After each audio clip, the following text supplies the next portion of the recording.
Silent Hill, what an incredibly atmospheric series. If you know anything about horror games, real horror games, then you already know that Silent Hill wasn't just another shrieking zombie fest designed to make you spill your tea. No.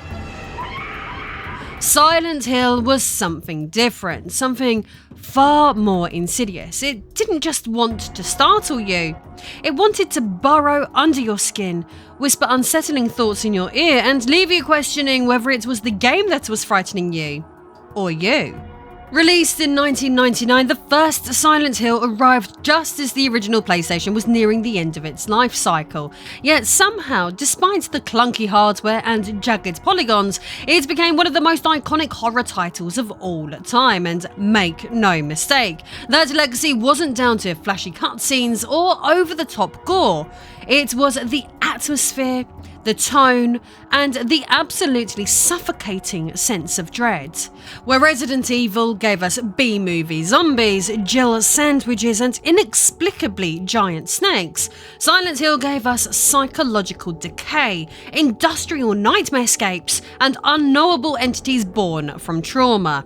There were no cheesy one-liners here, just rust, rot, and regret. But make no mistake, what eventually shipped in 1999 was not the full story, no. Before the final product reached our consoles, other versions of Silent Hill were lurking in the shadows. Prototype builds, demo discs, internal test assets, and entire sections of content that were scrapped, reshuffled, or flat out buried in the code. And in many ways, these early versions of Silent Hill are just as fascinating, if not more so, than the game we actually got. So, with that said, I am Lady Decade. Hit that subscribe button, as this is the story of the Silent Hill Zero demos, the alternate horror you were never meant to see. Put simply, Silent Hill was an experience. It wasn't just about what you saw, it was about what you felt. And perhaps more intriguingly, it wasn't always clear whether those feelings were the result of masterful game design or barely contained chaos behind the scenes. Even the fog, now one of the most recognisable visual trademarks in gaming, wasn't just a stylistic choice, it was a technical compromise. You see, the original PlayStation couldn't render the whole town without throwing a digital tantrum, so Team Silent decided to smother the entire world in thick, choking mist. The result? A sense of isolation and fear of the unknown so effective, it practically became a character in its own right. That's how you turn a hardware limitation into psychological brilliance. But what truly set Silent Hill apart was its artistic DNA. Team Silent drew inspiration from a range of deeply unsettling sources. The grotesque surrealism of Francis Bacon's paintings, the dream logic horror of Jacob's Ladder, and the eerily disjointed storytelling of David Lynch. It was a blend of highbrow art school misery and lo-fi gaming grime, and somehow it worked. And then there's the sound. Oh, the sound. Akira Yamaoka didn't just compose a soundtrack, he created a sonic minefield of clattering metal, ambient dread, and distorted noise that made every single moment feel unsafe. This was the audible equivalent of anxiety. One minute you'd hear nothing but the hiss of static on your radio, and the next it would erupt into a frenzy of shrieking feedback and industrial percussion, as if the game itself had started convulsing. Today, Silent Hill's influence can be felt everywhere, especially in the world of psychological horror. What's really cool is that right now is the perfect time to treat yourself to a few nightmares. You can grab 55% off the Silent Hill 2 remake, or if you want something new but equally nerve-shredding, Amnesia the Bunker is an oppressive claustrophobic nightmare, and it's currently 87% off. Or maybe you want to try out Still Wakes the Deep, which delivers just the right amount of existential dread at 58% off. Use my affiliate links below to save huge money on thousands of games and grab some bargains right away. After all, horror is better when it's cheap. Now, while Silent Hill may have gone on to become one of the most chilling and artistically revered games of all time, let's not kid ourselves. It didn't start that way. No, in true Konami fashion, the original plan was to create a blatant cash grab, a transparent attempt to carve out their very own slice of the juicy survival horror pie that Capcom had started baking with Resident Evil in 1996. Yeah, Konami literally just wanted to copy Resident Evil. Silent Hill wasn't some high-concept passion project born in a smoky art gallery while someone played a broken cello. It was a reactionary move, a corporate directive. Konami saw what Resident Evil had achieved, critical acclaim, international sales, and a flood of terrified children, and said, "Yes, please, we'll have one of those." But here's where it gets interesting. Rather than assign their finest developers to this supposedly golden opportunity, Konami instead handed it over to what can only be described as a team of misfits. A ragtag crew cobbled together from staff who had previously failed or been sidelined from other internal projects. It was like the gaming industry's equivalent of a substitute teacher lineup. Nobody expected much, and management certainly wasn't watching too closely. They called them Team Silent, and if you ask me, that name probably started as a joke about how little communication there was within the group. But somehow, perhaps through sheer stubbornness or pure creative spite, they took what was supposed to be a formulaic Resident Evil knockoff and twisted it into something genuinely nightmarish. Nightmarish indeed, but you have to admit they did come up with something truly inspiring. You see, where Resident Evil leaned into cheesy horror cliches, zombies and locked doors with unnecessarily elaborate keys, Team Silent steered into something far more uncomfortable. They weren't interested in B-movie thrills, they wanted psychological unease. They wanted players to question what was real, what was imagined, and why they were so deeply unsettled even when nothing was happening on screen. The story became layered with ambiguity, the enemies are grotesque and symbolic, the world itself is less of a town and more of a manifestation of repressed trauma.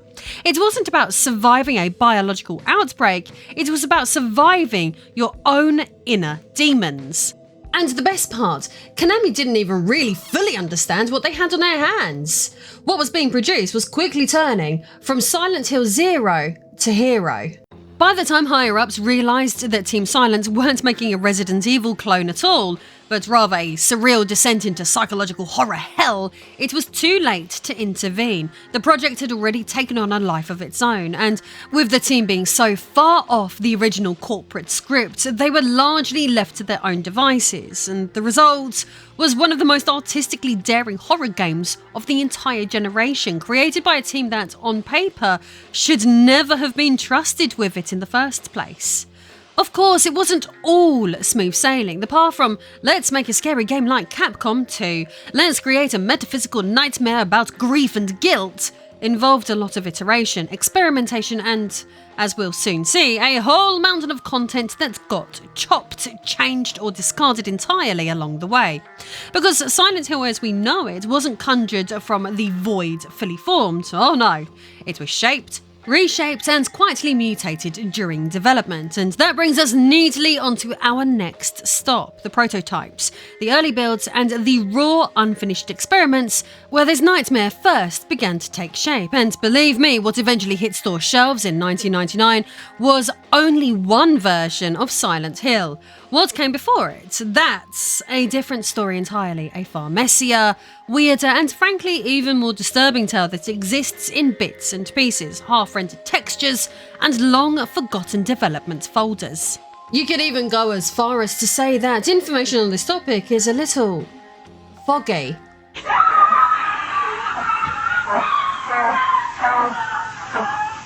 Team Silent started working on early versions of the game which, while recognisable in places, were drastically different from what we eventually received. Among the most telling remnants of this era are the internal asset files and test builds, including things like town.tmd and ob.tmd. These weren't just random leftovers, they were fully modelled, highly detailed environments that far exceeded what the PlayStation could realistically handle. These assets were so advanced, in fact, that they had to be scrapped. The original versions of the town were almost too detailed and too ambitious for the hardware. You could say that Team Silent accidentally designed a game for a PlayStation 2 only 3 years too early, which wasn't exactly ideal for the time. Early versions of Silent Hill were also populated in a way the final game never was. I know that sounds odd given how iconic the town's empty, desolate streets became, but yes, original builds featured shops, signage, random props, and even environmental NPC clutter that gave the place more of a small America town feel and less of a purgatory with a postcode vibe. During this phase, enemy designs and character models were also created, but some never made it onto the final game. Some were just too grotesque. Others were apparently too complicated to animate convincingly on PS1 hardware, and then there's the third category, assets that were simply too weird, even for a game about navigating a town that occasionally morphs into an industrial hellscape of blood and chain link fencing. A lot of it is, quite frankly, bizarre stuff. Some of these designs have since been recovered by data miners and hardcore fans, rifling through leftover demo code and promotional discs. Others survive only in vague development notes and blurry screenshots from old dev documents, but what they all have in common is this. They paint a picture of a much more surreal and arguably more populated Silent Hill than what we eventually received. What's fascinating is that these early iterations weren't necessarily wrong or worse, they were just different. They reflect a period where the game's identity was still fluid, and where Team Silent was still finding its footing between Resident Evil clone and existential art project of monsters made of Freudian diagrams. The lesson here, even in its earliest form, Silent Hill was never intended to be normal. It was strange from the start, just in a slightly different flavour of strange than the one we ended up with. And if you think that's odd, just wait until we start digging through the publicly released demo builds, because those offer an even clearer glimpse into the developmental chaos behind the fog. Now, if you were one of those lucky sods with access to early demo discs in the late 90s, then you may have already seen a version of Silent Hill that wasn't quite the one we all came to know. Because before the final product landed in our consoles, Silent Hill had already appeared in public-facing form, but not without a few peculiarities.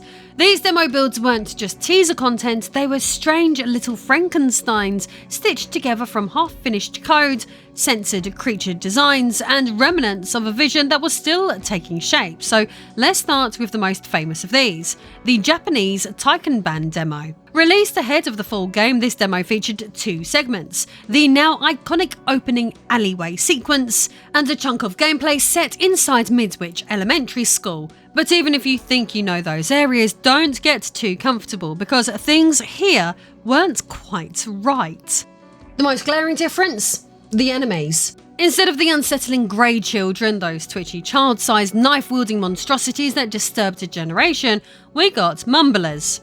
These were less disturbing unless you had a phobia of bald, wrinkled goblins, and were included due to concerns about censorship. You see, in Japan, depicting childlike enemies getting brutally smashed over the head with a pipe wasn't exactly considered tasteful. So developers swapped them out for vaguely humanoid things that looked like they'd crawled out of a melted yoga class. But censorship wasn't the only oddity. There were several differences in item placement, enemy behaviour, and even environmental objects. In one early build, you could encounter dead dog corpses littering the streets, a detail that was later removed, possibly for rating reasons or perhaps because someone on the team deemed it a bit too on the nose, even for Silent Hill. Even textures varied, cars in the demo were textured differently, some objects weren't yet finalised, and certain sound cues were misaligned or not implemented at all. But all of this only added to the eerie, dreamlike nature of the demo. Then we have the official PlayStation Magazine demo, which was distributed in the West. Now, this was mostly based on the same Taikenban build, but with slight refinements. However, the mumblers were still present here as well, meaning early Western players never actually got to see the proper grey children until they played the full retail version. Nothing quite says psychological horror than the delayed realisation that you're supposed to be traumatised by faceless murder toddlers.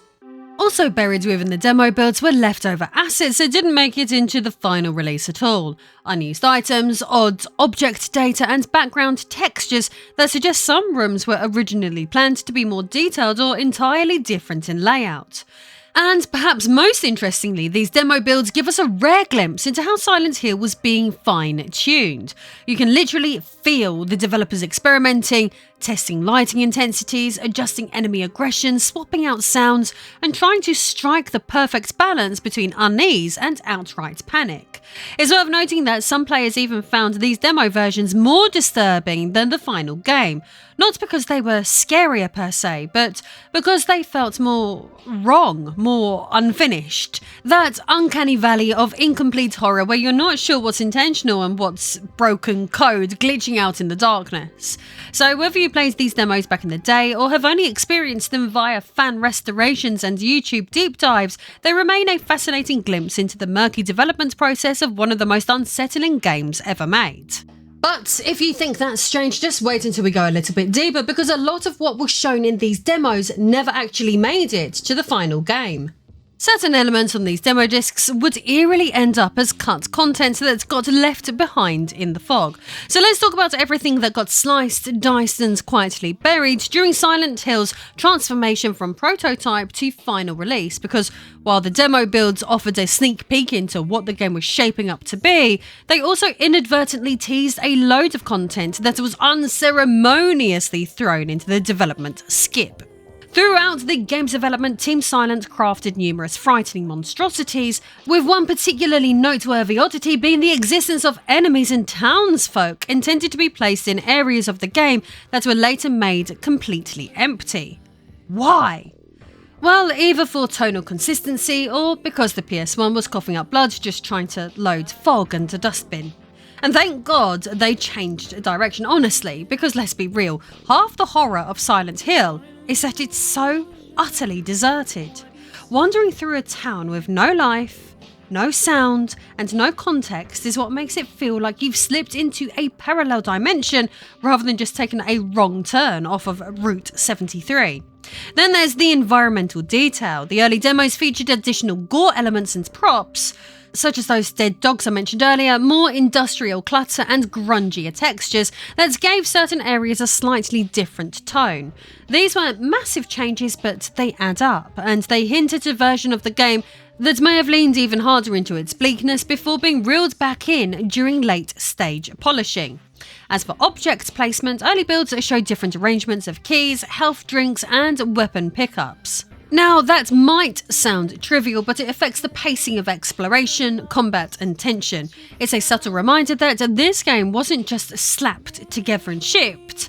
It was methodically tested over and over, tweaked and reshaped, right down to where the sodding crowbar was supposed to spawn. There are also signs, faint ones but they're there, that certain story elements may have originally played out slightly differently. Dialogue triggers, cutscene placement and even internal file names suggest that the sequence of events may have shifted during the polishing phase. Nothing dramatically rewritten, mind you, but enough to indicate that the Silent Hill narrative we got was a product of continual refinement, not some immaculate design handed down from a cursed typewriter.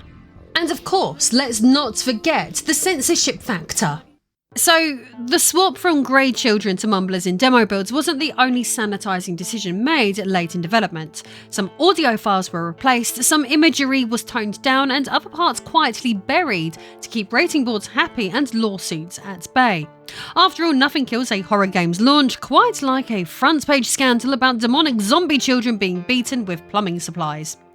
The result of all this pruning, tweaking and censorship was a final product that still managed to be one of the most disturbing games ever made, but knowing what got cut only makes the whole thing more fascinating, because it begs the question, what would Silent Hill have felt like if all of that content had stayed in? Would it have been scarier, more surreal, or just a cluttered mess that pushed the PlayStation into spontaneous combustion? We'll never truly know, but what we do know is that these remnants, the textures, the models, the unused dialogue, the reshuffled story beats, they form a shadow version of a Silent Hill, one that lives only in asset folders, demo discs, and the fevered imaginations of obsessive horror fans. And I say that with absolute respect, because it's in those lost scraps and hidden details that we see how the final game was shaped. Not just by design brilliance, but also by compromise. And at this point, the prototype builds have become just as fascinating to the community as the finished game itself. Data miners, code diggers, and demo disc spelunkers have spent years unearthing these half-buried fragments, piecing together a fuller picture of what Silent Hill might have been.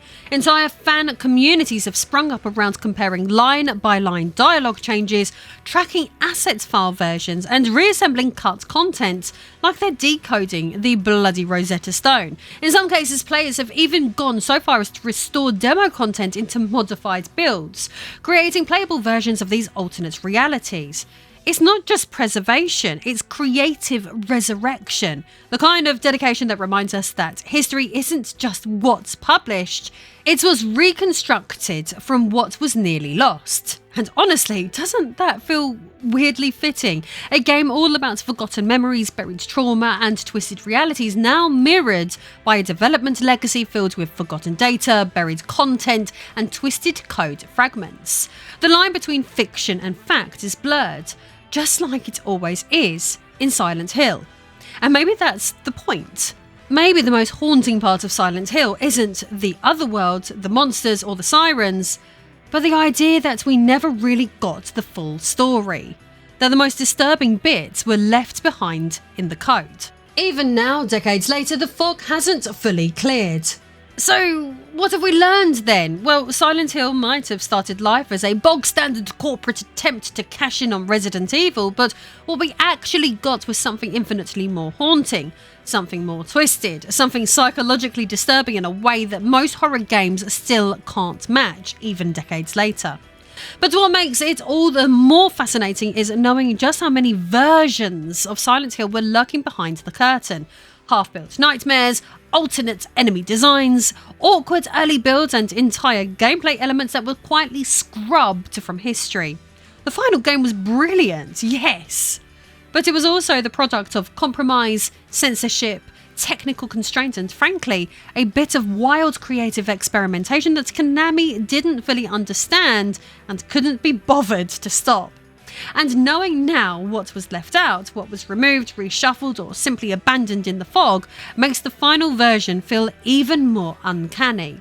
Because somewhere in some alternate timeline, we might have ended up with a very different Silent Hill. So next time you boot up the game and walk through that foggy, desolate town, remember, there's a whole other layer to this nightmare, one that you'll never see, one that only existed in test rooms, demo discs, and discarded code folders labelled not final.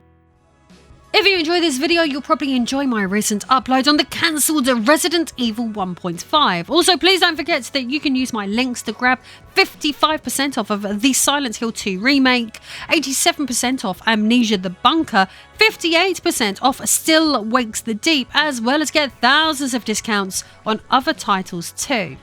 Each of your purchases contributes to supporting this channel directly. Alternatively, if you'd like to support my work in a more personal way, you can access my behind-the-scenes cosplay library now by becoming a backer over on Patreon.